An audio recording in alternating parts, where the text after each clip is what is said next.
Hello and welcome to Precon Decon, the video series where I deconstruct the pre-constructed decks of Magic the Gathering's history. In this video we're going to start looking at the Weatherlight MTGO decks, which were a whole part of the whole Mirage MTGO releases. So yeah, we're going to start off and look at Air Forces, which is a white and blue deck. So as you can probably guess, it's white blue skies, or it's like as best it can be, given the card pool at the time. I've got to say, I'm really sorry about the really terrible quality image of the deck box here. For some reason, all these Weatherlight decks were so hard to find good images of the deck boxes for, and I appreciate it was just digital art or something. There weren't actual real physical boxes, but I guess because it was so obscure, as a release, there's just not many great images of it. So yeah, they're really bad, so I do apologize for that, but this is what it looked like in any case. Anyway, enough of that. Let's look at the deck list. So we've got 23 creatures, 8 instants, 5 enchantments, 24 land. We've got mana curve off to the side there. Let's dive in. Let's have a look at some blue-white skies. So, one of the resin deck is Alabaster Dragon, so 4 and double white for a 4/4 flyer. If it dies, it just gets shuffled back into owner's library. I don't love this, just because, it just basically means you'll just never see it again. It may as well just go to the graveyard, because it getting shuffled back in the deck. Yeah, there's a chance. I guess you draw it again later in the game, but it's such a small, chance or whatever. There's no ways of kind of searching it up or something. There's no dedicated tutors or something in the deck. So yeah, I'm not super keen on this. It's just kind of I think it's just worse than Serra Angel, honestly. I'd rather have Serra Angel that's cheaper and also has vigilance, rather than this well, if it dies you get to shuffle it in. It's well, great, that usually doesn't mean anything, just means I'm it might as well be dead. Actually, I'd prefer it to be dead, because then I can bring it back with Mistmoon Griffin, which is one of the other card here. So 3 and a white for a 2/2 flyer. When it dies, it gets exiled, and you put the top creature card from your graveyard onto the battlefield, which is a really interesting ability, actually. And it's one of these cards that still cares about graveyard order, because that was the thing that was really kind of strictly enforced amongst sets at the time. We're going to see in the black deck here we got in the Weatherlight series, there is a deck that really cares about graveyard order. A lot. It's a big theme of the deck. But I think this is a really fun ability, honestly. It just reanimates whatever died most recently, I suppose. And that's a case where it would be great if Alabaster Dragon could go to the graveyard, because the Mistmoon Griffin could potentially bring it back. But as it is, no. But there's, I think, plenty of other good targets for Mistmoon Griffin to bring back with this ability. Yeah, Cloudjin. I think that's better than Alabaster Dragon as well, actually. So 5 in the blue for a 5/4 with flying, and it can only block other creatures with flying. But it's at least it's bigger. It's easier to cast. Because it doesn't require as much color investment. At least it goes to the graveyard, so you could get it back with Mistmoon Griffin. I just don't think Alabaster Dragon is that great. If it was 5/5 or 6/6, then we're talking. But then I don't know, then it's too powerful for the time space. But yeah, I think Cloudjin is pretty good, even though it has this high flying ability. But being 5 power and flying at the time was yeah, that's a 4-turn clock essentially. We've got a single fog elemental, 2 in the blue with a 4/4 flying. When it attacks or blocks, it just gets. It's not sacrifice, it's bury. I might have actually been updating Oracle to be sacrifice, but as written, it's bury, which is destroy without sacrifice. Destroy without regeneration, even. Yeah, it's okay. It's essentially a blue ball lightning, isn't it? I suppose, and it just has this super weird art, which just feels I sort of said this, I think, because it was in the Beatdown set. It just feels it's come from some obscure, creepy 70s cartoon or something. I don't know. It's just super weird art to me. Single Sage Owl, which I think is the first time it got printed, and then it is just in core sets then for forever after this. So 1 in the blue for a 1/1 flying, and it comes to play. You look at the top 4 cards of your library and you rearrange them. Just yeah, perfectly fine little effect to have. Single Waterspout Djinn, 2 and double blue for a 4/4 flyer. During your upkeep, you have to return an untapped island back to owner's hand, or you again sacrifice Waterspout Djinn. Yeah, it's okay. It's it's air elemental, 1 cheaper, but we're with this constant have to keep returning islands. It's all right, I suppose. At least it's decently sized, so if you are attacking with it, potentially is going to end the game quickly before this is going to become too much of a problem, I suppose. Then we've got 3 Benish Knight, so I think we're pretty much done with the flyers now. 3 Benish Knight, 2 and a white for a 2/2 with First Strike and Flash, which is, I think, pretty good for the time. This has come up in quite a few decks. I always say, like, even by today's standards, I think this is pretty good. And I do think it's pretty good by today's standards, like 3 mana for a 2/2 with First Strike and Flash, so it's like a decent combat trick. Yeah, I like Benish Knight. I like there's 3 of them, so yeah, nothing to complain about there. And then 3 Ophidian, who is kind of like the has like one of these like prototype like saboteur abilities. So 2 and a blue for 1/3. And you can spend 0 to draw a card, but it does no combat damage this turn. Activate this ability only if Ophidian's attacking and unblocked, and only once each turn. So yeah, before like saboteur abilities were just like, you know what, you hit them, you just get the ability. Like a lot of cards at this time had this thing of like, right, if they get through unblocked, like you can either do the damage or you can do the ability. Like it was basically like one of those two, and there were a bunch of other cards sort of like that at the time. And I think Ophidian just got like played a lot, like for a long time, until it was eventually, I think, supplanted by like Thieving Magpie or something, just because it was useful to like attack with it and like potentially get these draws. You know, maybe people wouldn't block it because it is only like 1 damage, so it's like, oh, well, if it gets through, it's 1 damage, and if you know, if it gets through, it won't take damage, but you draw a card, and I don't know, this kind of thing. But yeah, this was kind of like how these saboteur abilities used to be. And then 3 Serrated by Skellion, so 3 mana for a 2/2. Tap, put a -1/-1 counter on it, and a -1/-1 counter on another creature. So yeah, actually having 3 of each of these actually gives the deck actually quite a bit of consistency, I would say. But yeah, this is like an okay like little kind of like removal spell, I suppose. Like the fact that it's a -1/-1 counter is really nice. It's not just -1/-1 to 10, so it is like permanently weakens. Like even if this leaves play or wherever it dies, it still leaves the effect, I suppose, and it gets to it twice as well, which is yeah, I think it's pretty good. They've got 2 heavy ballista, 3 and a white for a 2/3. Taps deal 2 damage to an attacking or blocking creature. Yep, it's fine. Just a really good way to like like dissuade attacks, I suppose, because obviously it can block and then do its ability, so it can do like 4 damage to a single creature, or it can like spread it around. But yeah, I think it's pretty good. Only a single mana war, which makes me sad, because I would obviously prefer there to be more. But 2 and a blue for 2/2 when it comes to play, unsummon. Yeah, it's great.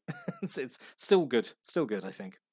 And then 3 Vidalian Illusionists. So 2 and a blue for a 2/2. You can spend double blue and tap to make a creature phase out, which is nice that it's not just your creatures. You can use it on opponents' creatures as well, just to essentially just take them out of the game for like just a little while. So yeah, it's kind of like a very roundabout way of just kind of essentially just like tapping something down, because you're going to use it for the same things of just like getting a blocker out of the way or stopping a big attacker or something. But yeah, I think it's okay. And then a single Sukatwa Firewalker, 1 and double blue for a 0/1. Cannot be the target red spells or abilities, and taps do 1 damage to target creature player. So it's Prodigal Sorcerer, essentially with hexproof from red, which is fine, isn't it? Like, hasn't got any power, but I think that's an acceptable trade, trading like the 1 power, which you weren't going to use anyway, because you only use it for its ping effect, for like a useful protection ability. So yeah, I think that's actually pretty good. And then non-creature spells, we've got a single Disrupt, single blue. You counter a instant interrupt or sorcery spell, because that's what counter spells were at the time. They were interrupts. Unless its controller pays 1, draw a card. So actually, I think pretty good for only a single blue mana to essentially be like a limited like force spike, but with a card draw attached to it. I think that's actually not terrible. It's a shame there's only 1 of them, I think. Single Dissipate, 1 and double blue, counter spell, and then it gets exiled, which is a card that's still, I don't know, it got printed I say fairly recently, probably the last couple of years. I think it was in like the most recent Innistrad set, like Crimson Vow or Midnight Hunt, one of those two, because I think it's still like good, like 3 mana for like a hard counter that exiles and stuff, and like Mirage was not like a block that really particularly cared about the graveyard, didn't have a lot of like stuff, a lot of graveyard synergies, not say like Odyssey block or Innistrad or whatever. But yeah, still being able to exile something so it is like permanently out, and it's not something that can be recovered later. I think it's still good, like at 3 mana. Two memory lapses, one in the blue. You counter a spell, but it goes back on top of owner's library. I never used to be too hot on these. I'm still actually kind of not. And that's probably me being a casual scrub. I do understand like these. This is a counter that's meant to like just disrupt tempo, and it's essentially like a soft time walk effect because it's like it's locking your opponent out of like a new draw because they have to obviously draw that spell again, they have to cast it again, and that's usually enough what you need to kind of like I say ruin their tempo, like ruin what they're probably trying to do. But again, to me, I just like a counter that like definitely counters something. You don't have to then worry about it a turn later. I suppose I do absolutely appreciate counters like this have a use, and it's a very it's obviously super strategic use, and I do understand it. It's just not my cup of tea, but like I do understand why they exist and the reasons for existing and how they're applied. Right, and then we have a single power sink. So actually quite a bit of counter in this deck as well. So X and a blue, counter target spell unless that spell's controller pays an additional X. And then this completely wild text which got changed when it next got printed in Tempest block. Basically, if they can't pay X, they tap everything that can produce mana, I think. It's something like that. And that's it. So you either pay X or you're just locked out of essentially casting anything else for the rest of the turn. Which is, it's alright. It's pretty fun. It's like it's alright. Especially as well because like you can just do it for like 2 essentially, and that's a counter, isn't it? I suppose. But yeah, it's okay. So quite a bit of counter magic in the deck, like I said. And then 2 impulses with the redundant wording. So 1 in blue, look at the top 4 cards of your library. 1 into hand, rest on the bottom of your library, and then it shouldn't have shuffle your library afterwards, but it does because it did originally, and then this line got removed because there's no point putting stuff on the bottom of your library if you're then going to shuffle your library. But yeah, 2 impulses is pretty good. Just dig through the top 4 to find what you want is pretty good. And then a single abduction. So 2 in double blue. When it's an aura goes on a creature, you when you play it, you put it on the creature. You untap the enchanted creature. You gain control of the enchanted creature. But then if it dies, it just goes back. Instead of dying, it just goes back under the owner's control, which is kind of okay. It's essentially like a really like budget version of like control magic, I suppose. Yeah, it's okay. It's okay. Depicts this would be like a story spotlight card these days because it's Sisay being kidnapped, which is the whole start of like the whole Tempest block storyline because like Sisay gets kidnapped and the Weatherlight crew go and rescue, and like we're not a lore channel, but yeah, this would be a story spotlight these days. And then 2 Gracks. We love Grack. Nice classic Grack. So a lot of counter spells and kind of soft control options, and and then winning in the air with the flying creatures is very classically blue-white. And then 2 Imperial Armor. So 1 and double white. Enchanted creature gets +X/+X, where X is the equal to the number of cards in your hand. So you don't have a huge amount of card draw in here. But like even if this is giving like +2/+2 +3/+3, that's kind of okay. You put it on a big flyer, that's already that's already big, I mean. Or it makes a smaller flyer more threatening. I think this is okay. I think it's all right. And then this is the other end of the deck, Debt of Loyalty. It's really interesting, actually. So 1 and double white, you regenerate target creature, and then you gain control of that creature. The whole idea is like, oh, you saved my life, I'll work for you now. The Oracle text is like, it's it has to have had died for the regeneration to kick in, and then you only get control of it like if it would have died, which like obviously makes sense because as it's kind of written here, it's just like, oh, regenerate target creature, and you just get control of it anyway. But yeah, the intention is like it was going to have to die, if that makes sense. Otherwise, it's just like 3 mana for like just permanent control, which is obviously super good in white. But yeah, I think it's a really fun little card. And then 49s and 10 planes. So let's talk about what could have been. There's actually not a whole bunch in here that like in Weatherlight that I thought could have fit in here, just because it was like a small set. The only things I could think of, like Duskrider Falcon, it's just like a 2 mana flyer, it has protection from black, which is okay. Phantom Warrior, just for being unblockable, so it's not like a flying creature, but it goes along with the whole evasiveness and stuff that could have fit in here. And I think this is its first printing, maybe, or it might have been in Portal, can't remember. But it's one of its first printings, which was just the card that like, man, like back in the day, like young me and my friends, we thought this card was like so broken, but like, oh my god, it can't be blocked, it's so powerful and strong. Just Simpler days. And then Phantom Wings I thought could fit here as well. So it's Aura gives the enchanted creature flying. You don't have like not all the creatures in here have flying, so you could put this on like Benish Knight or something like that, I suppose.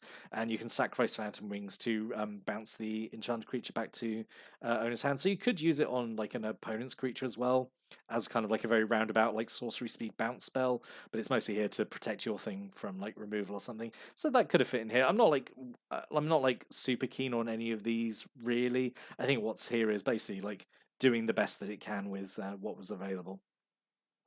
So yeah, that was Air Forces. I thought, yeah, it's basically just okay, isn't it? It's just like blue white skies with just counter and soft control options and winning the area flyers. It's very very straightforward. I think it's not doing anything particularly exciting. It's not doing anything particularly bad. It's just kind of good. I suppose it's kind of okay. But if you have any thoughts or stories or comments, opinions about this deck, stick a comment below. I'll give those a read. I always do. But I'll be back next time. Go look at another Weatherlight MTGO deck. So I hope you join me for that. But until then, thanks for watching, listening, and have a great day.